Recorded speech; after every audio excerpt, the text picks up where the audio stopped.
উপস্থিত সম্মানিত মুসল্লিয়ানে কেরাম, সেই মহান রব্বুল আলমিনের আলিশান দরবারে শুকরিয়া জ্ঞাপন করি যে মহান রব্বুল আলমিন আমাদেরকে কনকনে শীতকে উপেক্ষা করে ঈশান নামাজ জামায়াতের সাথে আদায় করার তৌফিক দিয়েছেন। সেই মহান রব্বুল আলমিনের দরবারে সকলেই কালিমাতুশ শুকুর আদায় করে পড়ি আলহামদুলিল্লাহ। সম্মানিত প্রিয় হাজরিন, আল্লাহ পাক রব্বুল আলমিনের প্রশংসা সর্ব অবস্থায় করতে হবে। সর্ব অবস্থায় প্রশংসা করতে হবে কার? আল্লাহর। কেন আমরা সর্ব অবস্থায় আল্লাহ তাআলার প্রশংসা করব? কারণ হচ্ছে, যদি আমরা আমাদের নিজেদের দিকে তাকাই, আল্লাহ পাক রব্বুল আলামিন বলেন, ইয়া আইয়ুহাল ইনসান মা গররাকা বিরব্বিকাল কারীম। ওহে মানুষ, মা গররাকা, কোন জিনিস তোমাকে ধোকায় ফেলে দিল? বিরব্বিকাল কারীম, কারীম রবের ব্যাপারে, আল্লাহর ব্যাপারে আমাদেরকে কোন জিনিস ধোকায় ফেলে দিল? আল্লাহ জিজ্ঞাসা করছেন।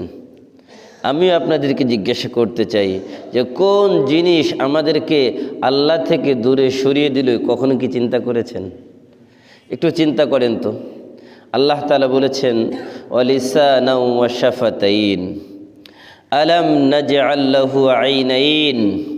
আল্লাহ বলেন, বান্দা তুমি তোমার নিজের দিকে তাকাও, আমি কি তোমার দুই হাত দেই নাই? যাদের হাত নাই তাদের দিকে একটু তাকাও, আর তোমার নিজের দিকে তাকাও, তাদের কি অবস্থা, তোমার কি অবস্থা? আল্লাহ বলেন, ওয়ালিসানাও ওয়া শাফাতাইন, এই যে দুই ঠোঁট দিয়েছি, ভিতরের জিহ্বা দিয়েছি। তুমি একটু, যাদের ঠোঁট আছে, অনেকের ঠোঁট কাটা লোক আছে না?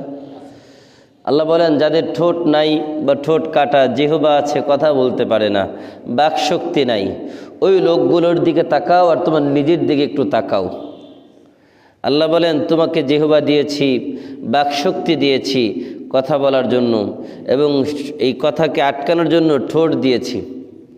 আল্লাহ পাক রব্বুল আলামিন বলেন, তোমার এই যে সুন্দর অবয়ব চেহারা, এটাকে দিয়েছি। লাকাদ খালাকনাল ইনসানা ফি আহসানি তাকওয়িম। আল্লাহ বলে, তুমি কি তোমার নিজের চেহারার দিকে কখনো তাকিয়েছো? কত সুন্দর অবয়ব তোমাকে দিয়েছি। এত সুন্দর চেহারা আর কাউকে আমি আল্লাহ দিই নাই। একমাত্র মানুষ, যার দিকে তাকালেই দিলের ভিতরে একটা ভালোবাসা, দয়া একটা সৃষ্টি হয়। অন্য কোনো প্রাণী, যেমন আপনি যদি বাঘের দিকে তাকান, কুকুরের দিকে তাকান, শ্রীগালের দিকে তাকান, হিংস্র যত প্রাণী আছে, মাংস খেকো যত প্রাণী আছে, তাদের দিকে তাকালে কি ভালোবাসে নাকি ঘৃণা আসে? আপনি দেখেন, তাদের দিকে তাকালেই একটা অহংকার, মানে একটা রাগ ভাব আসে। কেন? তাদের চেহারার মধ্যে এটা আছে। তো আল্লাহ তাআলা এত মখলুক সৃষ্টি করলেন, করার পরে আল্লাহ বলেন, লাকাদ খালাকনাল ইনসান ফি আহসানি তাকওয়িম। বান্দা, কেন আমার নিয়ামতের শুকরিয়া আদায় করতে হবে? কারণ এই যে সুন্দর অবয়ব দিলাম, হাত দিলাম, মুখ দিলাম, শুধু কি তাই? আমি তোমাদের পা দিয়েছি। এই পা যাদের দেই নাই তাদের দিকে একটু তাকাও। এটা হচ্ছে নিজের বডির দিকে যখন তাকাবেন, আপনি বলেন, পুরা পৃথিবীতে যা আছে আল্লাহ তাআলা আমাদের এই পুরা বডির মধ্যে তা রেখেছেন। বলবেন, কেমন বিষয় এটা? কেন আল্লাহর শুকরিয়া আদায় করব না আমরা? পৃথিবীতে মরুভূমি আছে না? মরুভূমি কি করে? গাছ জন্ম নেয়? কোনো কিছু হয়? পানি কিছুই না। আমাদের এই যে হাতের তালু, পায়ের তালু, এগুলো হচ্ছে মরুভূমি। কি বলেন? কি কখনো কিছু হয় এখানে? কখনো ভেবেছেন এটা? মুফাসসিরিন কেরাম বলেন, মানুষের শরীরের মধ্যে পৃথিবীর একটা দৃষ্টান্ত হচ্ছে হাতের তালু। এটা হচ্ছে মরুভূমির মতো। মরুভূমির মধ্যে যেমন গাছ গজায় না, যেমন সেখানে কোনো তরুলতা, কোনো কিছু জন্ম নেয় না, ঠিক আল্লাহ তাআলা এই যে মানুষের হাতের তালু, পায়ের তালু, এগুলোকে মরুভূমির মতো করে দিয়েছেন। এখানে কখনো পশম গজায়? কখনো হয় না। আপনি যত পানি ঢালেন, পানিটা হাত থেকে আস্তে করে পড়ে যায়। আপনি চিন্তা করেন, পৃথিবীতে যত নদী নালা, সাগর যা কিছু আছে, এগুলোর দৃষ্টান্ত মুফাসসিরিন কেরাম বলেন, এটার একটা দৃষ্টান্ত আল্লাহ মানুষের শরীরে দিয়েছে। মানুষের শরীরে এই যত রগ আছে, এই রগগুলো এগুলো হচ্ছে এক একটা সাগরের সমান, বিশাল বিশাল। এই রগগুলোকে যে আপনি বের করেন, সাগর থেকে মহাসাগর হয়ে যাবে। আল্লাহ তাআলা সাগর মহাসাগরের দৃষ্টান্ত মানুষের শরীরের মধ্যে রগের মাধ্যমে দিয়েছেন। সুবহানাল্লাহ বলবেন না? আপনি কেন আল্লাহর শুকরিয়া আদায় করবেন না? পৃথিবীতে মারাজাল বাহরাইনি ইয়ালতাকিয়ান বাইনাহুমা বারযাখুল লা ইয়াবগিয়ান। পানি দুই প্রকার আছে। কয় প্রকার? কয় প্রকার? একটা হচ্ছে মিষ্টি পানি, একটা লোনা পানি, আছে না? তো আল্লাহ বলেন এই দুই পানির মাঝখানে আমি আল্লাহ তাআলা একটা দেওয়াল দিয়ে রেখেছি, কিন্তু একই সাথে চলছে। কিন্তু সাদা পানি, মিষ্টি পানি লোনা পানির মধ্যে যায় না, লোনা পানি আবার মিষ্টি পানিতে যায় না। হয় না এমন? দেখেন না আপনারা ভাইয়ের আমার? তো মানুষের শরীর থেকেও দুই রকম পানি বের হয়। মুখ দিয়ে একরকম পানি বের হয়, নাক দিয়ে আরেক রকম পানি বের হয়, হয় না? তো মানুষের শরীর থেকেও আল্লাহ মিষ্টি পানি বের করেন, আবার মানুষের শরীর থেকে আল্লাহ লোনা পানিও বের করেন। তো এইটার একটা দৃষ্টান্ত আল্লাহ দিয়েছেন মানুষের শরীরের মধ্যে। আপনি দেখেন, আপনি যদি পৃথিবীর সৌন্দর্যের দিকে তাকান, এত গাছ গাছালা, এত কিছু দিয়ে আল্লাহ সুন্দর করলেন, বলবেন হুজুর এই গাছ গাছালা আছে নাকি শরীরে? হ্যাঁ, মানুষের শরীরের মধ্যে অসংখ্য অগণিত গাছ গাছালা আল্লাহ দিয়ে রেখেছেন। সেগুলো কি? আমরা এই গাছ থেকে অক্সিজেন নেই, কার্বন ডাইঅক্সাইড ছাড়ি, এগুলোর মাধ্যমে আমরা সুস্থ থাকি। কিন্তু আল্লাহ আমাদের শরীরের মধ্যে অসংখ্য গাছগাছালা দিয়ে রেখেছেন। এই যে আমাদের শরীরের যে পশমগুলো দেখেন না, মুফাসসিরিনে কেরাম বলেন এই শরীরের পশমগুলো হচ্ছে পৃথিবীর গাছগাছালার মতো। এইগুলোর সাথে গাছপালার তুলনা করা হয়েছে। সুবহানাল্লাহ। সুতরাং পৃথিবীতে যা কিছু আছে সব কিছুর দৃষ্টান্ত আল্লাহ এই বডির মধ্যে রেখেছেন। সুবহানাল্লাহ বলবেন। তো আমরা কেন আল্লাহর প্রশংসা করব না? আল্লাহ এই জন্যই বলেছেন, বান্দা কেন আমার প্রশংসা করবে না? আল্লাহ বলেন ওয়াইন তাউদ্দু নি'মাতাল্লাহি লা তুহসুহা ইন্নাল ইনসানা লাযালুমুন কাফফার। আল্লাহ বলেন আমি তোমাদেরকে যে পরিমাণ নিয়ামত দিয়েছি, যদি তোমরা তা গণনা করো, লা তুহসুহা, তা গণনা করে শেষ করতে পারবেন না। বলি সুবহানাল্লাহ। কিন্তু কি হলো? ইন্নাল ইনসান লাযালুমুন কাফফার। মানুষ বড় জালেম, মানুষ বড় অকৃতজ্ঞ। কে বলেছেন এটা? আল্লাহ। আল্লাহ যদি বলেন বড় জালেম, বড় অকৃতজ্ঞ, এটা কি কখনো ব্যর্থ হতে পারে? দেখবেন এই জন্য আল্লাহ এত নিয়ামত দেয়, তারপরে আল্লাহ নিয়ামতের শুকরিয়া আদায় করে না। সম্মানিত হাজিরিন, আলহামদুলিল্লাহি রাব্বিল আলামিন এর সরল অনুবাদ, সমস্ত প্রশংসা সেই আল্লাহর জন্য, যিনি পৃথিবীসমূহের মালিক, জগৎসমূহের মালিক বা রব, পালনকর্তা। আর রহমানির রহিম, যিনি পরম করুণাময় অসীম দয়ালু। রহমান আর রহিম দুইটার অর্থ একই, দয়ালু। কিন্তু বলেছিলাম যে রহমান এটা হচ্ছে ব্যাপক, আর রহিম হচ্ছে সংকীর্ণ। রহমানটা ব্যাপক কেমন? রহমান দুনিয়া ওয়াল আখিরা। এই রহমান আল্লাহর দয়া, এটা দুনিয়ার মধ্যে সবার জন্য, মুসলমান, কাফের, ইহুদি, খ্রিস্টান, বৌদ্ধ, নাসারা, ইমানদার, বেঈমান, যে আল্লাহর ইবাদত করে তার জন্য আল্লাহ রহমত, যে আল্লাহর ইবাদত করে না তার জন্য আল্লাহ রহমত। সুবহানাল্লাহ। কিন্তু রহিম, শুধু রহিমটা আল্লাহ আখিরাতে। কার জন্য? ইমানদারের জন্য। বলেন কার জন্য? যারা ইমানদার তাদের প্রতি আল্লাহ শুধু দয়া করবেন কিয়ামতের দিন, আর অন্য কারো প্রতি দয়া করবেন না। মালিকি ইয়াউমিদ্দিন, মালিকুন মানে বিচারক, ইয়াউমিদ্দিন দিনের, দেখেন দিনের অনেকগুলো অর্থ। ইয়াউমুন অর্থ দিন, দিন অর্থ জাযা প্রতিদান দিবস, দিন অর্থ হচ্ছে জীবন ব্যবস্থা, এরকম অনেক কয়টা অর্থে দিন ব্যবহার হয়েছে। মালিক ইয়াউমিদ্দিন, বিচার দিবসের মালিক। এখন এই বিচার দিবস কেন বিশেষভাবে বললেন? আল্লাহ তাআলা কি এখন কি সব কিছুর মালিক না? আল্লাহ তো এখনও সব কিছুরই মালিক। বিচার দিবসের মালিক কেন বললেন? কারণ আল্লাহ তাআলা এখন তো আমাদেরকে স্বাধীনতা দিয়ে রেখেছেন। আল্লাহ তাআলা আমাদেরকে স্বাধীনতা দিয়েছেন, আমরা দুনিয়াতে ন্যায় অন্যায় যা করি সব কিছুর বিচার দুনিয়াতে হয় না? সব কিছুই হয়, কিন্তু আল্লাহ তাআলার কাছে চূড়ান্ত ফয়সালা বিচার হবে। এই জন্য যারা দুনিয়াতে বিচার কার্য সম্পাদন করে তারা হচ্ছে আল্লাহ তাআলার প্রতিনিধি। এখন এই মানুষগুলো যদি বিচার করতে গিয়ে অন্যায় কাজ করে, বিচার করতে গিয়ে যদি অন্যায় পন্থা অবলম্বন করে, ন্যায় আর ইনসাফের পথ থেকে সরে গিয়ে জুলুমের পথ যদি বেছে নেয়, তাহলে সে কি আল্লাহর প্রতিনিধি থাকবে? তো যারা এই যে বিচারের ক্ষেত্রে অন্যায় করবে, জুলুম করবে, যারা বিচারের ক্ষেত্রে দুর্নীতিগ্রস্ত হবে, কিয়ামতের ময়দানে তাদের আর হিসাব লাগবে না, তারা বিনা হিসাবে জাহান্নামে যাবে। কোথায় যাবে? আল্লাহ বলেন আলাইসাল্লাহু বিআহকামিল হাকিমিন।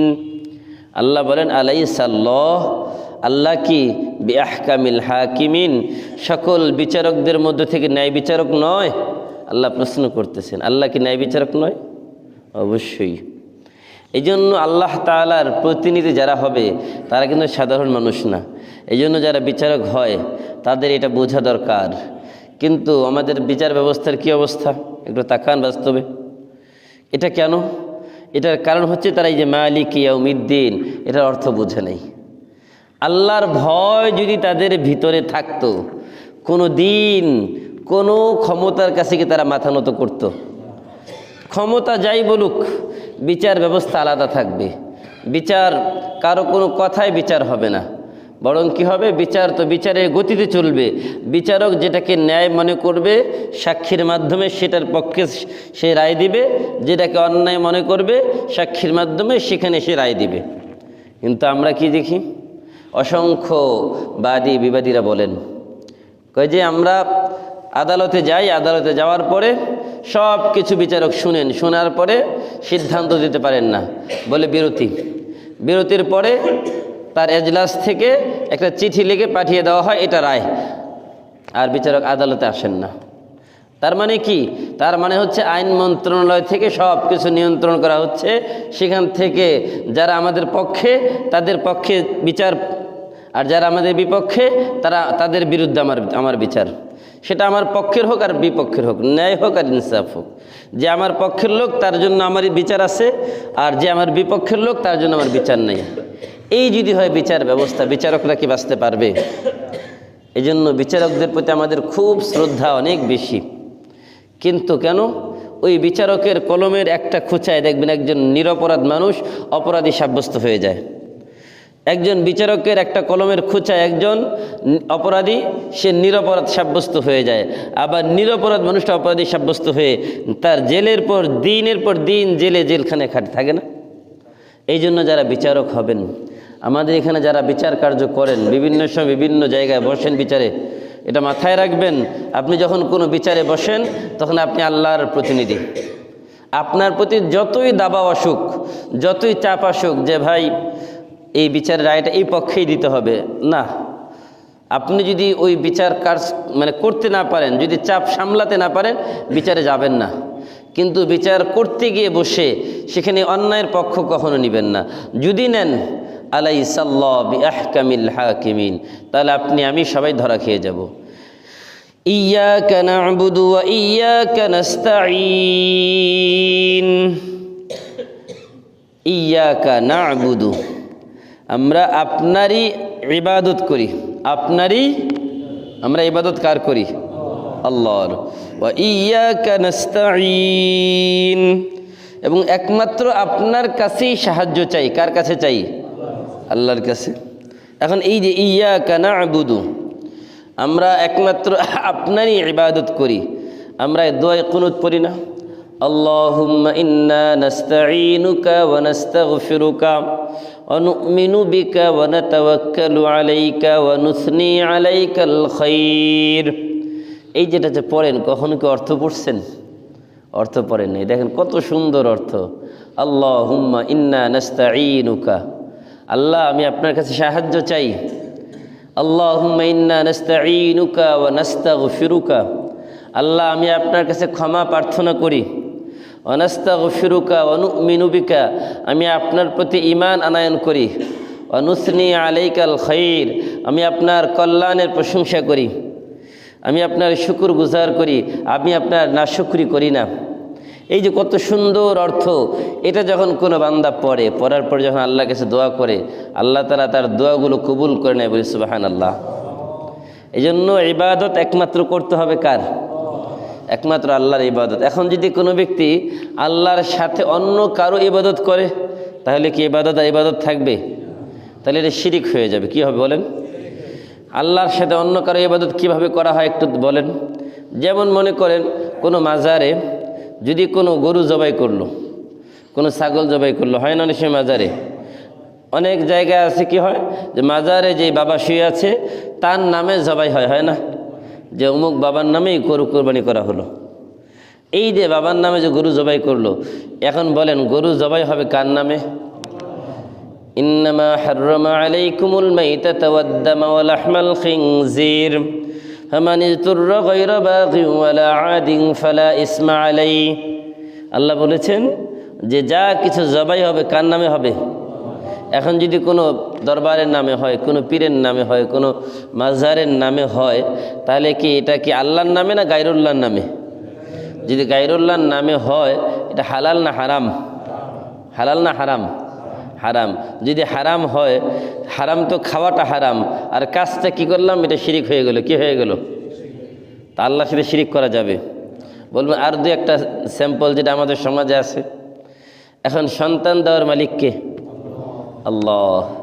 আল্লাহ বলেন ইয়াহাবু লিমান ইয়াশাউ ইনাসা ওয়া ইয়াহাবু লিমান ইয়াশাউ যুকুর আও ইউযাওয়িজুহুম যুকরানা ওয়া ইনাসা ওয়া ইয়াজআলু মান ইয়াশাউ আকিমা ইন্নাহু আলিমুন কাদির। আল্লাহ বলেন আমি যাকে চাই ছেলে সন্তান দেই, আর যাকে চাই ছেলে এবং মেয়ে উভয়টা দেই। আমি আল্লাহ যাকে চাই কোনো সন্তানই দেই না, তাকে বন্ধা বানিয়ে রাখি। আর সব কিছুর ক্ষমতা কার হাতে? এখন আমাদের সমাজে অনেক মা বোনেরা আছে যারা না বুঝে কি করে পীর বাবার কাছে যায়, অনেকে বিভিন্ন মাজারে মান্যত করে। আসেন এমন? এই যে মাজারে মান্যত করলো, পীর বাবার দরবারে গেলে তার কাছে সন্তান চাইলো, এটা কি জায়েজ? শিরিক। কি বলেন এটা কি? আল্লাহ যেখানে বলতে সন্তান দেওয়ার মালিক আল্লাহ, তো এই জন্য এই যেই কাজটা করবে এটা শিরিক, এটা আমরা নিজেরাও করব না। যদি কেউ করে তাকে আমরা বুঝাবো যে ভাই এটা করতেছেন, এটা শিরিক, এটা করা যাবে না। মাজারে যাবেন, কি করবেন জানেন? মাজারে গিয়ে জিয়ারত করবেন, দোয়া করবেন, ব্যাস। মাজারে যাবেন, দোয়া করবেন, এটা অন্য কিছু না। মাজারে সিজদা করা যাবে। আমাদের সমাজে আছে না কিছু ভাই আমাদের গিয়ে মাথা ঠেকিয়ে সেখানে সিজদা করে, আছেন এমন? আছে। মাজারে যাবেন, গিয়ে কি করবেন? দোয়া করবেন, কিন্তু সেখানে কি আপনি সিজদা করবেন? যিনি শুয়ে আছেন তিনার কি দেওয়ার কোনো ক্ষমতা আছে? দেওয়ার ক্ষমতা আছে? সব কিছু দেনেওয়ালা কে? আল্লাহ রাসূল কি বলেছেন? ওয়াল্লাহু ইউতি ওয়া আনা কাসিমুন। আল্লাহ রাসূল বলতেছেন নিজে যে আমি শুধু এলেমের বন্টনকারী, এলেমের দাতা আল্লাহ। এলেমের দাতা কে? যদি রাসূল এলেম দিতে পারতেন, রাসূল নিজেই বলতেন যে আমি এলেমের বন্টনকারী, আমি এলেমের দাতা। কিন্তু রাসূল এটা বলেন নাই, বলছেন কি যে আমার হাতে কিছু নাই, আমাকে আল্লাহ দিয়েছে, এটা আমি বন্টন করে দেই। দেওয়ার মালিক কে? আল্লাহ। তাই আমরা ইবাদত করব একমাত্র কার? আল্লাহর।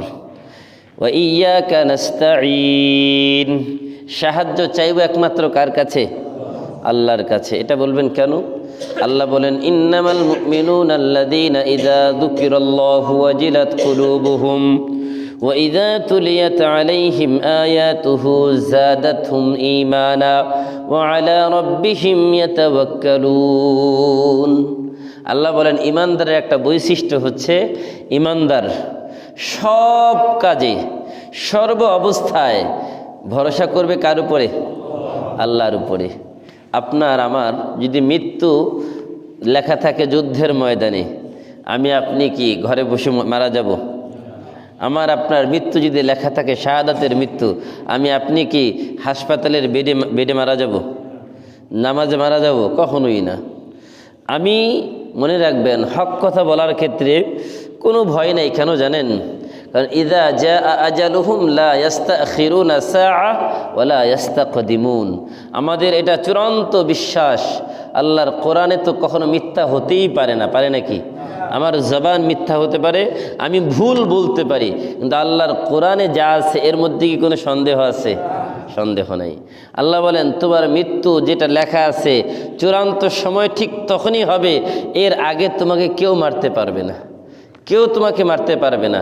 সে যত বড়ই কিছু হয়ে যাক, তোমার মাথায় সে পিস্তল ঠেকিয়ে রেখেছে, কিন্তু তোমার সময় হয় নাই, তোমাকে মারতে পারবে না, তারই ক্ষমতা নাই।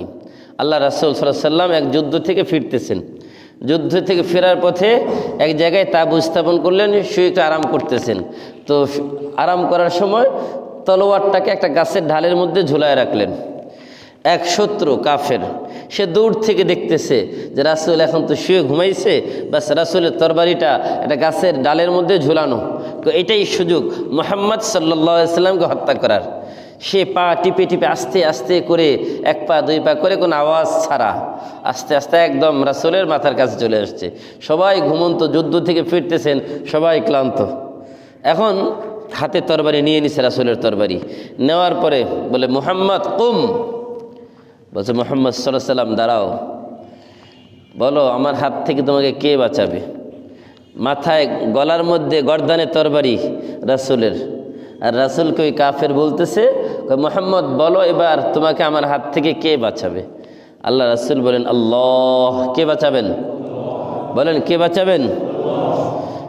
যখন এই কথা বলল, ওই কাফের হাত থেকে থরথর করে তলোয়ারটা নিচে পড়ে গেল। এবার রাসূল হাতে তলোয়ারটা নিলেন, নিয়ে তার ঘাড়ে ধরলেন, ধরে বললেন বলো এবার তোমাকে কে বাঁচাবে, বলো এবার তোমাকে কে বাঁচাবে। সে এদিকে তাকায়, ওদিকে তাকায়, উপরে নিচে, কোনো কিছু বলতে আর পারে না, কারণ তারা তো বহু বিশ্বাসী, তারা বহু বিশ্বাসে। এখন তাদের তো একজন চূড়ান্ত রক্ষাকারী কেউ নাই, এই জন্য চিন্তা করতেছে কে বাঁচাবে আমাকে। আল্লাহ রাসূল বললেন যাও তোমাকে মাফ করে দিলাম। কি বললেন? যাও তোমাকে মাফ করে দিলাম। সে চলে গেল। বাড়িতে গিয়ে চিন্তা করে, আমি যদি এই সুযোগ পাইতাম, যদি তলোয়ারটা হাতে ধরে রাখতে পারতাম, তাহলে তো আমি মুহাম্মদের গর্দান উড়িয়ে দিতাম। মুহাম্মদ সুযোগ পাওয়ার পরেও আমাকে কেন মারল না, এ কেমন মানুষ। বাস এই ভাবতে ভাবতে ভাবতে তার ভিতরে চিন্তা আসলো যে না, মুহাম্মদে আরবি যেহেতু এত দয়ালু, ফাবিমা রাহমাতিম মিনাল্লাহ লিনতা লাহুম, যেহেতু তার ভিতরে এত দয়া, এত মায়া, এত ভালোবাসা, সে কখনো অন্যায় করতে পারে না। বাস সে আবার ফিরে আসছে, এসে বলল যে কি ব্যাপার, কেন আসছো? বলল যে নবী এবার আমি এসেছি আপনার হাতে কালিমা পড়ে মুসলমান হওয়ার জন্য। বলি সুবহানাল্লাহ। এই জন্য সব কিছুর মালিক কে? বিপদ থেকে বাঁচানোর মালিক আল্লাহ। এই জন্য যদি কেউ বিপদে পড়ে ডাকবো কাকে? আল্লাহ বলছেন ইস্তাঈনু বিস-সাবরি ওয়াস-সালাম, বান্দা বিপদগ্রস্ত হয়েছ, নামাজ পড়ো, আমার কাছে সাহায্য চাও, আমি আল্লাহ তোমার বিপদ দূর করে দেব। বলি সুবহানাল্লাহ। সাহাবায়ে কেরামের ঘরে ফাকফাখাব মানে দারিদ্রতা চলছে, ঘরে খাবার নাই। এক সাহাবী, ঘরে কোনো খাবার নাই, তো কি করবে? স্ত্রীকে বললো যে নামাজ পড়ে দোয়া করো। ওই সাহাবী তিনিও নামাজে দাঁড়িয়ে গেলেন। এখন নামাজে দাঁড়িয়ে গেলেন, নামাজে দাঁড়ানোর পরে আল্লাহ কাছে দোয়া করতেছে, আল্লাহ খাবারের ব্যবস্থা করে দেন, ঘরে বাচ্চা কাচ্চা আছে, খাবার নাই, কি হবে? এখন নামাজ শেষ, দেখে যে একটু পরে ঘরের এক কোণা থেকে আটা বের হচ্ছে। কি বের হচ্ছে? কি ব্যাপার, এত আটা? মেশিন থেকে যেমন আটা বের হয়, ওই আটা বের হচ্ছে তো হচ্ছেই। এত পরিমাণ আটা বের হচ্ছে যে সব জায়গায় রাখার পরে আর জায়গা হচ্ছে না। তখন ওই সাহাবী ভাবলাচ্ছে দেখি কোন জায়গা থেকে বের হয়। দেখে ঘরের এক চিপায় একটা গমের দানা পড়েছিল, ওই গমের দানা থেকে আল্লাহ তাআলা আটা বের করে দিয়েছেন তার দোয়ার বরকতে। আর যখন এখান থেকে তোলার পরে আটা বন্ধ হয়ে গেছে।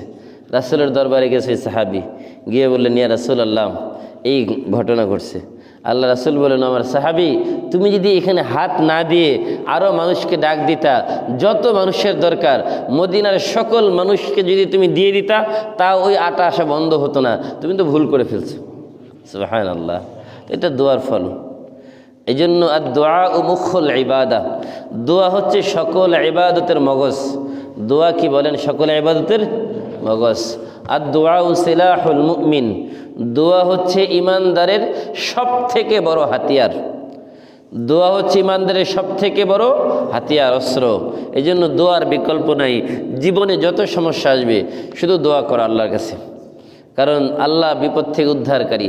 আল্লাহ চাইলে যত কঠিন বিপদই হোক উদ্ধার করতে পারে না? পারবে। এই জন্য সর্বাবস্থায় দোয়া করব। এই জন্য আমরা কার কাছে চাইব? আল্লাহর কাছে। ইহদিনাস সিরাতাল মুস্তাকিম, আমাদেরকে সরল সোজা রাস্তা দেখান। আমাদেরকে সরল সোজা রাস্তা দেখান। হেদায়াত, ইহদুন, এটা হেদায়াত থেকে। হেদায়াত কার হাতে ভাই? বলেন সবাই, কার হাতে? আল্লাহর হাতে। এই হেদায়েতের ব্যাপারে কিছু কথা দেখবেন। একই মায়ের সন্তান দুইজন একই সাথে বড় হচ্ছে, একই পুকুরের মাছ খায়, একই বাজারের খাবার খায়, একই ঘরের একই টিউবওয়েলের পানি খায়, একই বাবার টাকা দুইজনে ব্যয় করে, কিন্তু একজন ইসলামের পক্ষে আরেকজন ইসলামের বিপক্ষে। এমন আছে না? নাই? আছে না? তো এই যেটা কেন? কারণ হচ্ছে হেদায়েত। ওর কপালে, একজনের কপালে হেদায়েত ছিল, আরেকজনের কপালে হেদায়েত ছিল না। আর যার কপালে হেদায়েত নাই সে ইসলামের বিপক্ষে দাঁড়িয়ে গেল, আর যার কপালে হেদায়েত ছিল সে বাস ইসলামের পক্ষে দাঁড়িয়ে গেছে। রাসূলের চাচা আবু তালেব কে চিনেন তো নাকি? নাম শোনেন নাই কখনো? আবু তালেব, সেও রাসূলের আপন চাচা। কেমন চাচা? আবু জাহেল তো সবসময় শুধু শত্রুতা করছেন, আর আবু তালেব সে বাবার মতো রাসূলকে সেই 6 বছর থেকে নিয়ে একদম মৃত্যু পর্যন্ত, কত বছর? 53 বছর পর্যন্ত একদম বাবার আদর, স্নেহ, ভালোবাসা, মায়া, মহব্বত দিয়ে তাকে একদম আগলে রেখেছেন। কাফেরদের সকল অত্যাচার থেকে তাকে বাঁচিয়েছেন। কিন্তু ঈমান এনেছেন? ঈমান আনেন নাই। মৃত্যুর সময় একদম যখন অন্তিম মুহূর্ত, আবু তালেব মারা যাবেন। মারা যাওয়ার সময় সে তার চাচাকে বলছে, চাচা কুল ইয়া আম্মি লা ইলাহা ইল্লাল্লাহ তুফলিহুন। আমার চাচা, আপনি তো আমার জন্য সারাটা জীবন করলেন, আমাকে আপনি সাহায্য করলেন, ইসলামের দাওয়াতের কাজেও আপনি আমাকে সাহায্য করেছেন। কেমন সাহায্য? যখন আল্লাহ রাসূল দাওয়াত দিতে যাবেন, মক্কার সব কাফেররা আবু তালেবের কাছে আসছে, সে বলে, আবু তালেব তুমি তোমার ভাতিজাকে বলো, যদি সে তার এই দাওয়াতের মিশন থেকে বিরত না থাকে তাহলে কিন্তু আমরা তার ব্যাপারে পদক্ষেপ নিতে বাধ্য হব। কি পদক্ষেপ? বলল, পদক্ষেপ কি? তারা সিদ্ধান্ত নিল সর্বশেষ যে রাসূল সাল্লাল্লাহু আলাইহি ওয়াসাল্লামকে হত্যা করবে। তো আল্লাহ রাসূল বললেন, চাচা আপনি মনে রাখবেন, তারা যদি আমার এক হাতে চন্দ্র আর এক হাতে সূর্য দেয়, তারপরে আমি আমার এই দাওয়াতের মিশন থেকে বিরত থাকবো না। কত বড় কাজ তাহলে! তো এই দাওয়াত কাজ করতে গিয়ে রাসূলের কাছে কি কি প্রস্তাব আসছে? একটা প্রস্তাব তারা প্রথমে দিল, যে বলল যে আমার আবু তালেব তুমি তোমার ভাতিজাকে বলো, যদি সে মক্কার নেতৃত্ব চায়, যদি তার নেতা হওয়ার শখ থাকে, তাহলে আমরা তাকে মক্কার সব থেকে বড় নেতা বানিয়ে দিব। তারপরে দ্বিতীয় প্রস্তাব দিল, নেতাদের যেটা দরকার রাতকে রঙিন করার জন্য, রাতে রঙিন সাথী দরকার আছে না? এখন রাতকে রঙিন করার জন্য রাতের একজন সাথী দরকার, সুন্দরী রমণী। বলল যে প্রতি রাত্রে একজন করে সুন্দরী রূপসী মেয়ে তার কাছে দেওয়া হবে, সে তাকে নিয়ে আমোদ প্রমোদ করবে। বলেন নাউজুবিল্লাহ। তৃতীয় প্রস্তাব বলল যে নেতৃত্ব চালানোর জন্য, এটার জন্য তো টাকা পয়সা দরকার আছে, মক্কার সব থেকে বেশি ধনকুব বানিয়ে দিব, সব থেকে বেশি টাকার মালিক বানিয়ে দিব মুহাম্মদ আরবিকে। এই 3 প্রস্তাব দিল। কয় প্রস্তাব? তো এখনও যারা দ্বীনের দায়ী, যারা দ্বীনের কাজ করে, তাদের কাছে এই প্রলোভন, এই লোভ লালসা এগুলো আসে। কেন আসে? যে তাদের কাছ থেকে তাদেরকে দ্বীন থেকে বিরত রাখার জন্য। প্রথম প্রস্তাব টাকা পয়সা দিবে, দ্বিতীয় প্রস্তাব আরাম আয়েশের জন্য, আমোদ প্রমোদের জন্য বাড়ি দিবে, সুন্দরী নারী দিবে। তৃতীয় প্রস্তাব তাদেরকে বলবে ক্ষমতা দরকার, 2-4টা সিটও ছেড়ে দিব, এমপি মন্ত্রীও বানাবো, তারপরে ওই দাওয়াতের মিশন থেকে বিরত থাকো। এখন বলেন ওই এমপি আর মন্ত্রীর পদ বড় নাকি দ্বীনের দায়ী হয়ে দায়ী ইলাল্লাহ, আল্লাহর রাস্তায় দ্বীনের কাজ করা বড়? যারা বুঝে তো বুঝে। কেন বড়? আল্লাহ বলছেন ওমান আহসানু কওলাম মিম্মান দাআ ইলাল্লাহ ওয়া আমিলা সালিহা ওয়া ক্বালা ইন্নানি মিনাল মুসলিমিন। আমার যুবক ভাইরাম, খুব ভালো করে বুঝো, দিনের দুই চারটা পথ, দুনিয়ার এই দুই চারটা পথ তোমাকে দিল, কোনো দলের তোমাকে একটা পথ দিয়ে দিল, তুমি ভাবতেছো তুমি সফল। না না, আল্লাহ বলেন ওমান আহসান, ওই ব্যক্তির থেকে কার কথার বেশি সুন্দর হতে পারে, যে মানুষকে আল্লাহর দিকে আহ্বান করে। ওমান আহসানু কাওলাম মিম্মান দাআ ইলাল্লাহ ওয়া আমিলা সালিহা, এবং সে নিজেও ভালো কাজ করে।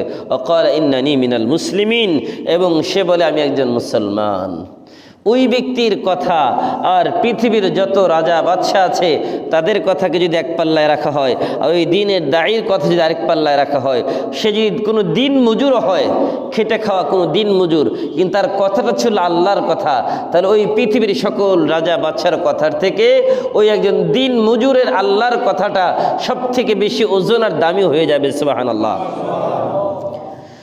এই জন্য হেদায়েত বড় মারাত্মক জিনিস। আমাদের ওস্তাদ, আমাদের শাইখুল হাদিস আল্লামা আব্দুল হাই দামাত বারাকাতুহুম, তিনি আমাদেরকে সবসময় বলতেন যে যখন কোন আলেমদের কাছে যাবা, আমাদেরকে বলতেন, আমাদেরকে নসিহত করতেন, যখন কোন ওস্তাদের কাছে যাবা তখন বলবা যে হুজুর আমার হেদায়েতের জন্য দোয়া করেন। কিসের জন্য? আমরা তো হেদায়েতের দোয়া চাই না কারো কাছে, না কখনো জীবনে চাইছেন? বলেন তো, চিন্তা করেন যে হেদায়েত কি জিনিস। যে একবার হেদায়েত পেয়ে গেছে বাস তার জীবন সফল, আর যার হেদায়েত নেই সে ব্যর্থ। কারণ হেদায়েতই হচ্ছে আপনার মূল চাবিকাঠি, সফলতার মূল চাবিকাঠি হচ্ছে হেদায়েত। এই জন্য আমাদেরকে ওস্তাদরা বলতেন সব সময় প্রত্যেকটা ক্লাসে যে মুরব্বি পাইলেই বলবা যে ভাই আমার হেদায়েতের জন্য দোয়া করবেন। কারণ হেদায়েত এমন এক জিনিস, আবার হেদায়েতের কয়েকটা ব্যাখ্যা আছে। হেদায়েতের এক ব্যাখ্যা হচ্ছে ইসল ইলাল মাতলুব, ইরাতুত তরিক। ইরাতুত তরিক মানে কি? ইরাতুত তরিক মানে হচ্ছে মানে একজন মানুষকে শুধু রাস্তা দেখিয়ে দেওয়া, যে তুমি এই রাস্তায় গেলে পাটগ্রাম যেতে পারবা, এটা হচ্ছে ইরাতুত তরিক। আরেকটা হচ্ছে যে না, একজন মানুষ বুড়িমারির থেকে পাটগ্রাম আসবে, আমি তাকে সাথে করে হাতে ধরে নিয়ে আসলাম যে ভাই এটা হচ্ছে পাটগ্রাম। এখন এই যে একজন মানুষকে সাথে করে নিয়ে আসা, এটাও হেদায়েত, মানে রাস্তা দেখানো। আরেকজন মানুষকে শুধু বলে দেওয়া যে আপনি এই রাস্তা এই রোডে গেলে আপনি সামনে পাটগ্রাম পাবেন, এটা কিন্তু হেদায়েত, মানে রাস্তা দেখানো। এই দুইটার মধ্যে পার্থক্য আছে না নাই? তো নবীদেরকে আল্লাহ তাআলা ইসল ইলাল মাতলুব, হাত ধরে ধরে ধরে আল্লাহ তাআলা রাস্তা দেখাইছেন। আর নবীর উম্মতদেরকে নবীরা শুধু রাস্তা বলে দিয়েছেন যে তোমরা এই রাস্তায় গেলে এটা হচ্ছে জান্নাতের পথ, আর এই বাম দিকে গেলে এটা হচ্ছে জাহান্নামের পথ। বলবেন দলিল? ফাআলহামাহা ফুজুরাহা ওয়া তাকওয়াহা। আল্লাহ বলেন এই যে দেখেন, আপনি যদি চিন্তা করেন হেদায়েতটা কেন এত গুরুত্বপূর্ণ। আপনি পশু পাখি জীব জন্তু মানুষ যত প্রাণী আছে সবাই কথা বলে না, সবাই খাবার খায় না, সবাই রাত্রে ঘুমায়, যা দরকার সব কিছু মিল আছে। আপনি চিন্তা করেন তো একজন মানুষ আর ওই পশু পাখির মধ্যে পার্থক্যটা কোন জায়গায়, কোথায় বলেন তো? মানুষের বিবেক আছে আর পশু পাখির কি নাই? আছে? নাই। তো বিবেক নাই, এটাই হচ্ছে বড় পার্থক্য। আল্লাহ বলেন এই যে মানুষকে যে আমি বিবেক দিলাম, এই বিবেক দিয়ে তাদেরকে ছেড়ে দিলাম, যা ভালো মন্দ বোঝার ক্ষমতা কিন্তু প্রতিটা মানুষের আছে। আমাদের সমাজে বলে না যে সব থেকে বড় আদালতের নাম কি? বিবেক। কি বলে? বলে না? এটা কেন বলে? এটার একটা কারণ আছে। ওই যে ফাআলহামাহা ফুজুরাহা ওয়া তাকওয়াহা, আল্লাহ বলছেন তোমার ভালো মন্দ বোঝার জন্য তোমাকে বিবেক দিলাম, এই বিবেক খাটাও। যদি বিবেক খাটাও, এই আয়াতের সাথে আপনার এই যে কথাটার মিল আছে। আমি চিন্তা করি যে সমাজে যত এরকম প্রবাদ আছে, ভালো ভালো প্রবাদ, এগুলো ম্যাক্সিমাম কোনো না কোনো আয়াত, কোনো না কোনো হাদিস থেকে নেওয়া, একটু চিন্তা করলে বের হয়ে যায়। তো এই জন্য যদি বিবেক দিয়ে কোনো মানুষ চিন্তা করে তাহলে দেখবেন তার মধ্যে হেদায়েত আসবে যে এটা মন্দ, এটা করা যাবে না, এটা ভালো, এটা করতে হবে। এই জন্য আমাদের কাজ কি? আমরা কি করি? আমরা কোন হেদায়েতের মধ্যে আছি? আমাদের কাজ যেটা, আমরা মানুষকে ইরাতুত তরিক, শুধু রাস্তা দেখাই। কি দেখাই বলেন? রাস্তা দেখাই। এখন বলবেন হুজুর এই যে সহজ সরল সোজা রাস্তা, এটা তো বুঝলাম যে একটা রাস্তা, কিন্তু এই রাস্তায় কারা কারা চলছেন, এই রাস্তার আসল মালিক কারা, এটা আপনি আরেক আয়াতের মধ্যে পাবেন যে উলাইকাল্লাযীনা আন'আমাল্লাহু আলাইহিম মিনান নাবিয়্যিন ওয়াস সিদ্দীকিন والشهداء والصالحين। আমরা তো বললাম যে আল্লাহর কাছে, আল্লাহ আমাদেরকে সহজ সরল রাস্তা দেখাও। আল্লাহ, এখন যদি আপনি আল্লাহর কাছে বলেন যে আল্লাহ সহজ সরল রাস্তা কার, আল্লাহ বলেন তারা হচ্ছে ওই সমস্ত মানুষ, সিরাতাল্লাযীনা আন'আমতা আলাইহিম, সহজ সরল রাস্তা আমাদেরকে দেখান। আর ওই রাস্তাটা কোনটা? ওই সমস্ত মানুষের রাস্তা যাদেরকে আপনি পুরস্কৃত করেছেন, যাদেরকে আপনি কি করেছেন? পুরস্কৃত করেছেন। কাদেরকে আল্লাহ পুরস্কার দিয়েছেন আসুন আমরা জানি। উলাইকাল্লাযীনা আন'আমাল্লাহু আলাইহিম মিনান নাবিয়্যিন ওয়াস-সিদ্দীকিন ওয়াশ-শুহাদা'i ওয়াস-সালিহিন। আল্লাহ 4 প্রকারের মানুষকে পুরস্কৃত করছেন। কয় প্রকার? এই যে আল্লাহ তাআলা 4 প্রকারের মানুষকে যে পুরস্কৃত করলেন, 1 নম্বর নাবিয়্যিন, 1 নম্বর কি বলেন? নবী। 1 নম্বর কারা? নবী। নবীদের পথ হচ্ছে সঠিক পথ। 2 নম্বর সিদ্দীকিন, 2 নম্বর কারা?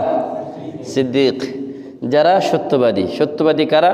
যারা পরিপূর্ণ আল্লাহ রাসূলের ইতাআত করে, আনুগত্য করে, তারা হচ্ছে সিদ্দীকিন। 3 নম্বর ওয়াশ-শুহাদা, যে আল্লাহর রাস্তায়, এখন আল্লাহর রাস্তায় দিন কায়েমের জন্য আপনার যদি প্রয়োজন হয় আপনি নিজের জীবনটাকে বিলিয়ে দিবেন আল্লাহর রাস্তায়। এখন গণতন্ত্র কায়েম করার জন্য যদি কেউ মারা যায় তাকেও শহীদ বলে। আহারে, আপনি বলেন মদের বোতলে যদি দুধের লেবেল লাগান, কি বললাম? মদের বোতল, কিন্তু কি লেখা আছে? দুধের লেবেল। মধুর বোতল লেখা আছে সেখানে মদের লেবেল, দুইটা কি এক হবে? আপনি মদের বোতলে যতই আপনি লেবেল লাগান ওই যে মধুর, সেটা কি মধু হবে? আহারে, গণতন্ত্র তো এটা ইসলাম না, কিন্তু আমরা গণতন্ত্রকে এমনভাবে খেয়ে ফেলছি এমন হয় এটাই ইসলাম। এটাই ইসলাম। ইসলাম আর খেলাফত, গণতন্ত্র দুটো এক কখনোই হবে না। তেল পানি কি একসাথে হয়? ইসলামের সাথে গণতন্ত্রের এতটা বৈপরীত্য, এতটা দূরত্ব, শুধু এতটুকু বুঝেন। বুঝতে পারছেন? তেল পানি যেমন এক হয় না, ইসলাম আর গণতন্ত্র কখনোই এক হয় না। কেন? অসংখ্য আয়াত। এর ব্যাপারে একদিন আলাদা আলোচনা করব, নিয়ত আছে ইনশাআল্লাহ, ওইদিকে যাচ্ছি না।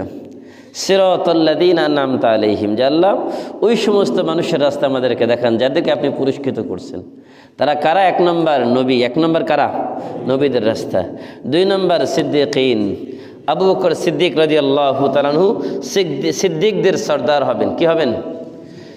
এই ব্যাপারে একটা হাদিস আপনাদেরকে বলি। আল্লাহ রাসূল সাল্লাল্লাহু আলাইহি ওয়াসাল্লাম বলেন, মান সাদ্দাকা, যে ব্যক্তি সবসময় সত্য কথা বলে, আর সত্য কথা বলতে বলতে একটা সময় আল্লাহর ফেরেশতারা তার নামটা সিদ্দিকদের খাতায় লিপিবদ্ধ করে দেয়। সুবহানাল্লাহ।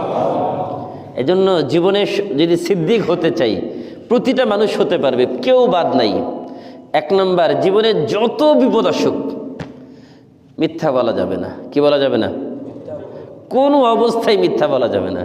বিশেষ করে ব্যবসায়ীদেরকে বলছি, মিথ্যা বলার দরকার নাই। আপনার মাল আপনি 5 টাকা দিয়ে কিনছেন, আপনি 500 টাকা বিক্রি করবেন, বলার দরকার কি?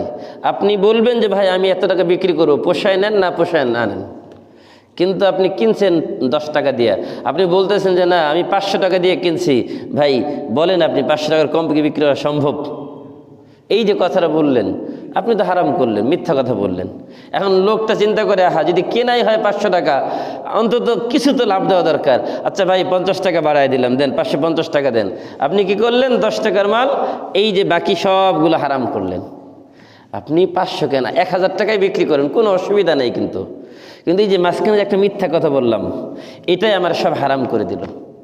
এই জন্য আল্লাহ তাআলা ব্যবসায়ীদেরকে এই সকল মিথ্যা বলা থেকে আল্লাহ হেফাজত করে, বলেন আমিন। কেন বললাম? কারণ এটা অহরহ হয়, খুব অহরহ হয়। এই জন্য একটু সতর্ক হন। বাস, আপনার ব্যবসা, আপনার পুঁজি, আপনার তো লাভ হবেই এমনিতেই। আপনি বলেন যে আমার এই জিনিস আমি এত টাকা বিক্রি করব, ভাই তোমার পছন্দ হয় নাও, না হয় না নাও। আরও অনেক কথা আছে না, কিন্তু এর মিথ্যা না বলা। আরও অনেকভাবে আপনি তাকে বুঝাইতে পারেন, কিন্তু কখনো মিথ্যার আশ্রয় নিব না। যদি আজকে থেকে তওবা করি যে আল্লাহ বিগত দিনে যা করছি কিন্তু আজকের পর থেকে আর কখনো মিথ্যা কথা কোনো অবস্থাতেই বলবো না, তাহলে ইনশাল্লাহ আমি আশা করি বাকি জীবনটা যদি সত্যের উপরে থাকতে পারি, আমাদেরকে আল্লাহ দ্বিতীয় নাম্বার নবীদের পরে সিদ্দিকদের কাতারে আল্লাহ রাখবেন। বলেন আল্লাহ সুবহানাল্লাহ, আল্লাহ কবুল করুক, বলেন আমিন। তৃতীয় নাম্বার যাদেরকে আল্লাহ পুরস্কৃত করবেন তারা হচ্ছে শহীদ। তারা কারা? বলতেছিলাম যে গণতন্ত্রের জন্য মারা গেলেও শহীদ হয়। আবার যদি কোনো দেখি, আবার বিভিন্ন জায়গায় বিলবোর্ড, বিভিন্ন জায়গায় দেখি মানুষটা হিন্দু কিন্তু নামের শুরুতে শহীদ। জিজ্ঞেস করলাম ভাই কেন? ঢাকায় যখন আমি যে গাবতলিতে ঢুকি দেখি যে এরকম একজন হিন্দুর নামের শুরুতে শহীদ লেখা। হুজুর উনি অমুক আন্দোলনে মারা গেছেন। আল্লাহ, একজন হিন্দু মানুষ তার নামেও শহীদ লাগাইলেন। এই যে যারা লাগাইছে তারা কি বুঝতে পারছে বলেন তো? তারাও বুঝে নাই। আর যে লাগাইছে, যেই কমিউনিটির মানুষ, তারাও বুঝে নাই। এই জন্য শহীদ শুধু লাগাইলে কি শহীদ হবে? এখন শহীদ তো অনেকের নামও আছে না? এখন এই যে যাদের নাম শহীদ হইলে কি শহীদ হবে? শহীদ কারা আসলে? যারা দিন কায়েমের জন্য, একমাত্র দিন কায়েমের জন্যই, এই দিন কায়েমের জন্য যারা জীবন দিবে তারাই শহীদ হবে। এখন যারা গণতন্ত্র কায়েমের জন্য জীবন দিচ্ছে তারা কি শহীদ? শহীদ না ভাই। এটা খুব কঠিন কথা, অনেকের দিলে কষ্ট লাগবে, কিন্তু এটাই যে সত্য। আল হাক্কু মুররুন, সত্য অনেক তিতা হয়, হজম করার ক্ষমতা রাখতে হবে। দেখবেন অনেক ওষুধ আছে যেগুলো খুব তিতা, কিন্তু এগুলোর কাজ অনেক বেশি হয়। এই জন্য সত্য কথা অনেক তিতা হলেও হজম করতে হবে। যে অনেক কথাই শুনবেন না, এখন শুনতেছেন, কারণ তাফসির আকারে তো কখনো বলা হয় নাই, এই জন্য শুনেন নাই। এখন তাফসির আকারে বলতে গেলে সব আসবে, বলতে হবে যে। এই জন্য যারা আল্লাহ রাস্তায় দিন কায়েমের জন্য শহীদ হয় তারাই একমাত্র আল্লাহ রাস্তায় শহীদ বলে গণ্য হবে, অন্য কেউ শহীদ বলে গণ্য হবে না। শহীদের বিভিন্ন প্রকার আছে, আরও বিভিন্ন প্রকার আছে, ওটা আলাদা হিসাব। কিন্তু হাকিকি প্রকৃত অর্থে শহীদ একমাত্র তারাই যারা আল্লাহ রাস্তায় দিন কায়েমের জন্য সে শাহাদাত বরণ করেন। ওয়াসিদ্দিকিন ওয়াশুহাদা ওয়াসসালিহিন। চতুর্থ নম্বর, যারা সলিহিন বুজুর্গ, যারা ফরজ, ওয়াজিব, সুন্নত, নফল সব আদায় করে, তারা হালাল হারাম মেনে চলে, এই মানুষগুলো হচ্ছে দিনদার। এই মানুষকে কী বলা হয়? দিনদার। অন্তত দিনদার তো আমরা সবাই হতে পারি, কিন্তু এই দিনদারের খাতায় সবাই নাম লেখাইতে পারবো না? ইনশাআল্লাহ চেষ্টা করব। তো এই 4 প্রকারের মানুষকে আল্লাহ পুরস্কৃত করবেন। কয় প্রকারের মানুষ? আমরা সদা সর্বদা কিন্তু আল্লাহর কাছে দোয়া করতেছি যে আল্লাহ আমাদেরকে আপনি সিরাতে মুস্তাকিমের উপরে চালান, বলি না? সিরাতে মুস্তাকিমের অর্থ আজকে বুঝলেন তো? সিরাতে মুস্তাকিমের অর্থ হচ্ছে এই 4 প্রকারের মানুষের রাস্তা। এখন এই 4 প্রকারের মানুষ যদি হয় তাহলে আপনি চিন্তা করেন তো, আপনি নবীওয়ালাদের রাস্তায় চলবেন, নবীদের রাস্তায়, আপনি চলবেন সিদ্দিকদের রাস্তায়, তার মানে আপনি কখনো বাতিলে সেটা আপোষ করতে পারবেন না। আপনি শহীদদের রাস্তায় চলবেন, তার মানে যখন প্রয়োজন হবে আপনার জীবনটাকে আল্লাহ রাস্তায় দিতে হবে, তাহলে আপনি শহীদের রাস্তায় চলতে পারবেন। আর চতুর্থ নাম্বার, ফরজ, ওয়াজিব, সুন্নত সবগুলো যদি মেনে চলতে পারি তাহলে আমি ইমানদার। তার মানে একজন মানুষ পরিপূর্ণ ইমানদার হওয়া লাগবে। গায়রিল মাগদুবি আলাইহিম ওয়ালাদ-দাল্লিন।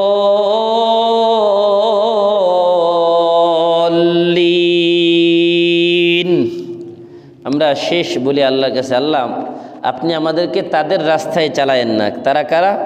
যাদের উপরে আপনার গজব, অভিশাপ নাজিল হয়েছে, তারা এবং যারা পথভ্রষ্ট। এই 2 শ্রেণীর মানুষের কাছ থেকে আমরা মুক্তির জন্য আল্লাহর কাছে বিশেষভাবে দোয়া করি, কিন্তু আমরা বুঝি না কার কাছ থেকে আমরা দূরে থাকার চেষ্টা করি। আল্লাহর কাছে আমরা 24 ঘন্টায় যত নামাজ পড়ি, ফরজ হোক, ওয়াজিব হোক, সুন্নত হোক, নফল হোক, তাহাজ্জুদ হোক, যত নামাজ, সব নামাজে সূরা ফাতিহা পড়ি না, কিন্তু আমরা বুঝি না। আর না বুঝার কারণে আমরা বিষয়গুলো তালগুল পাকায় ফেলি। আমরা আল্লাহর কাছে বলতেছি, আল্লাহ আপনি আমাদেরকে ওই সকল মানুষের রাস্তায় চালায়েন না যাদের উপরে আপনার গজব, অভিশাপ নাজিল হয়েছে, এবং তাদের রাস্তায় আমাদেরকে চালায়েন না যারা পথভ্রষ্ট, গুমরাহ। এখন কথা হচ্ছে আল মাগদুব, গায়রিল মাগদুব দ্বারা কারা? গায়রিল মাগদুব হচ্ছে ইহুদি। বলেন কারা? ইহুদি, এই ইহুদিদের উপরে আল্লাহর গজব। আল্লাহ বলছেন দরিবাত আলাইহিমুয-যিল্লাতু ওয়াল মাসকানা ওয়া বাউ বিগযবিম মিনাল্লাহ যালিকা বিআন্নাহুম কানু ইয়াকফুরুন বিআয়াতিল্লাহ ওয়া ইয়াকতুলুনান নাবিয়্যিনা বিগাইরিল হক যালিকা বিমা আসাউ ওয়া কানু ইয়াতাদুন। শেষ করে দেব, সূরা শেষ, আমাদের আলোচনাও শেষ। আল্লাহ বলেন এই যে ইহুদিদের কাছ থেকে আমরা বাঁচতে কেন চাই, এটার কারণটা কি? তাদের উপর আল্লাহ গজব নাজিল করেছে। আল্লাহ বলেন দরিবাত আলাইহিমুয-যিল্লাহ ওয়াল মাসকানা, দারিদ্রতা, লাঞ্ছনা, এগুলা ইহুদিদের সাথে একদম অঙ্গাঙ্গিভাবে জড়িত। এগুলো ইহুদিদের থেকে কখনোই দূরে যাবে না। কিন্তু পৃথিবীর অবস্থা এখন উল্টা। ইহুদিরা হচ্ছে সুপার পাওয়ার। ইহুদিরা তারা আমেরিকাকে চালায়, ঠিক না? মাত্র 70 লাখ ইহুদি। কয় লাখ? আমরা মুসলমান কত কোটি? 250। বলেন কত? 250 কোটি মুসলমান পৃথিবীতে। এখন আমরা দ্বিতীয় স্তরে আছি, খ্রিস্টানদের সংখ্যা একটু বেশি। এখন আমরা মুসলমান আছি দ্বিতীয় স্তরে। এই 250 কোটি মুসলমান 70 লাখ ইহুদির দিকে যদি থুতু ফেলে, শুধু থুতু নিক্ষেপ করে, তাহলে ওই ইহুদির জাত কি থাকার কথা? কিন্তু কোথায় গেল আমাদের সেই শক্তি? কোথায় গেল আমাদের সেই ঈমান? আমরা থুতুটা দিতেও ভয় করি। ইহুদিদের দিকে থুতু ফেললে মনে হয় আমি আর বাঁচব না। এই যে একটা অবস্থা, অথচ আল্লাহর কাছে দোয়া করি, আল্লাহ গায়রিল মাগদুবি আলাইহিম, ইহুদির থেকে আমাদেরকে বাঁচান। আরে বাঁচার চেষ্টা তো করতে হবে। আল্লাহ রাসূল বলছেন মান তাশাব্বাহা বিকওমিন ফাহুয়া মিনহুম, যে জাতি তাদের সাদৃশ্য অবলম্বন করবে সে তাদের অন্তর্ভুক্ত হয়ে যাবে। বলবেন কোরআন থেকে একটা দলিল দেন। আল্লাহ বলেন ইয়া আইয়ুহাল্লাযীনা আমানু লা তাত্তাখিযুল ইয়াহুদা ওয়ান নাসারা আউলিয়া বা'দুহুম আউলিয়াউ বা'দ ওয়া মান ইয়াতাওয়াল্লাহুম মিনকুম ফাইন্নাহু মিনহুম ইন্নাল্লাহা লা ইয়াহদিল কওমায যালিমিন। আল্লাহ বলেন ওহে ঈমানদারেরা, লা তাত্তাখিযুল ইয়াহুদা ওয়ান নাসারা, তোমরা এই যে দুই গ্রুপ, ইহুদি প্রথমে বলছে, এরপরে ওরা দলিন মানে নাসারা, খ্রিস্টান। পথভ্রষ্ট কারা? খ্রিস্টান। মাগদুব দ্বারা আসলে এদের কেন বলা হয়েছে? ইহুদিরা জানতো, সব জেনে শুনে রাসূলকে মিথ্যাবাদী বলতো। ইহুদিরা জানতো যে রাসূল সত্য নবী, ইহুদিরা জানতো যে রাসূল শেষ নবী, কিন্তু এরপরেও তারা স্বীকার করতো না। কেমন জানতো? এটা আল্লাহ বলছে ইয়ারিফুনাহু কামা ইয়ারিফুনা আবনাআহুম, তারা রাসূলকে এমনভাবে চিনত যেমনভাবে পিতা তার সন্তানকে চিনে। এমনভাবে তারা চিনত রাসূলকে যে ইনি শেষ নবী, কিন্তু তারপরেও গুসায় রাগে রাসূলকে সত্য বলতো না। এই জন্য আল্লাহ বলছে গায়রিল মাগদুব আলাইহিম ওয়ালা দল্লিন। দল্লিন মানে খ্রিস্টান, এরা পথভ্রষ্ট, মানে এরা আসলে বুঝে না, এরা না বুঝে এরা গুমরা হয়ে গেছে। আর ইহুদিরা বুঝার পরে গুমরা হয়েছে। তো যে বুঝার পরে গুমরা হয় সে বড় নাকি যে না বুঝে গুমরা হয়? যে বুঝার পরে। এখন ঠেটা লোক আছে না কিছু, দেখবেন সব জানে এটাই ঠিক, তারপরেও নিজেরটা ঠিক রাখার জন্য সব ভুল আছে না? তো ইহুদিরা হচ্ছে এরকম একরুখা। দরিবাত আলাইহিমুয-যিল্লাতু ওয়াল মাসকানা, আল্লাহ বলেন তাদের উপরে লাঞ্ছনা আর বঞ্চনা এটা চিরকাল থাকবে। ওয়াবাউ বিগযবিম মিনাল্লাহ, আল্লাহর পক্ষ থেকে তাদের উপরে গজব অবধারিত। কেন? কারণ যালিকা বিআন্নাহুম কানু ইয়াকফুরুন, এই কারণে যে বিআন্নাহুম কানু ইয়াকফুরুনা বিআয়াতিল্লাহ, তারা আল্লাহর আয়াতকে অস্বীকার করেছে। ওয়া ইয়াকতুলুনান নাবিয়্যিন, তারা নবীদেরকে হত্যা করেছে অন্যায়ভাবে। যেই জাতি নবীদেরকে হত্যা করে তারা কি কখনো সঠিক হতে পারে? রিওয়ায়াতে আসছে তারা প্রায় 70-এর ঊর্ধ্বে নবীকে হত্যা করছে। কতজন? এই ইহুদিরা প্রায় 70-এর ঊর্ধ্বে নবীকে তারা হত্যা করছে। ওয়া ইয়াকতুলুনান নাবিয়্যিন বিগাইরিল হক, আল্লাহ বলে যালিকা বিমা আসাউ ওয়া কানু ইয়াতাদুন, এরা অবাধ্য ছিল, নাফরমান ছিল, এরা বাড়াবাড়ি করেছে। এই জন্য ইহুদিদের সাথে আমাদের কখনো বন্ধুত্ব হতে পারে না। এখন আমাদের দেশের বিভিন্ন রাষ্ট্রীয় বিভিন্ন কাজে ইহুদিদের সাথে বন্ধুত্ব করা হয়। এই যে করা হয় এটা আল্লাহর কোরআনের ডাইরেক্ট বিরুদ্ধে। আপনি যতই বন্ধুত্ব করতে চান হবে না তো, কারণ আল্লাহ বলছে তারা তোমাদের চূড়ান্ত শত্রু। এরা তোমাদের কখনো বন্ধু হবে না। আল্লাহ যেটা একদম সিলমোহর মারছেন যে এরা কখনো মুসলমানের বন্ধু হতে পারেই না। আপনি যতই গায়ের জোরে একদম সব দিয়ে দেন, বন্ধু হবে?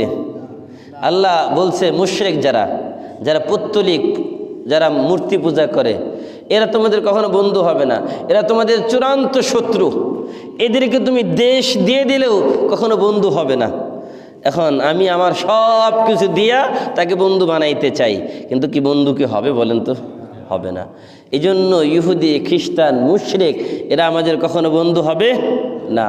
এই জন্য গায়রিল মাগদুবি আলাইহিম, সব সময় ইহুদি, খ্রিস্টান, মুশরিক এদেরকে দিল থেকে ঘৃণা করবেন যখন এই আয়াত পড়বেন। কেন? আপনি তো আল্লাহর কাছে বাঁচতে চাইতেছেন এদের কাছ থেকে, আবার যদি এদের সাথে উঠা বসা করেন, এদের সাথে লেনদেন করেন, এদের সাথে মুআমালাত, বন্ধুত্ব, তাহলে আপনার এই আয়াতের সাথে সম্পর্ক কোথায় থাকলো? আগে তো বুঝেন না, কিন্তু আজকে তো মোটামুটি বুঝছেন, বুঝেন নাই? আজ কিন্তু অনেকটা ক্লিয়ার হয়ে গেছে বিষয়গুলো। এই জন্য সূরা ফাতিহার তাফসির মুফাসসিররা অনেক লম্বা সময় করেন, কিন্তু আমি সংক্ষেপে ছেড়ে দিলাম, বলছি খুব বেশি করব না। ওয়ালা দল্লিন আমিন। আমরা এই যে আমিন কি সূরা ফাতিহার কোনো অংশ না, মনে রাখবেন, এটা হাদিসের অংশ। হ্যাঁ, এটা কেন পড়ি আমরা?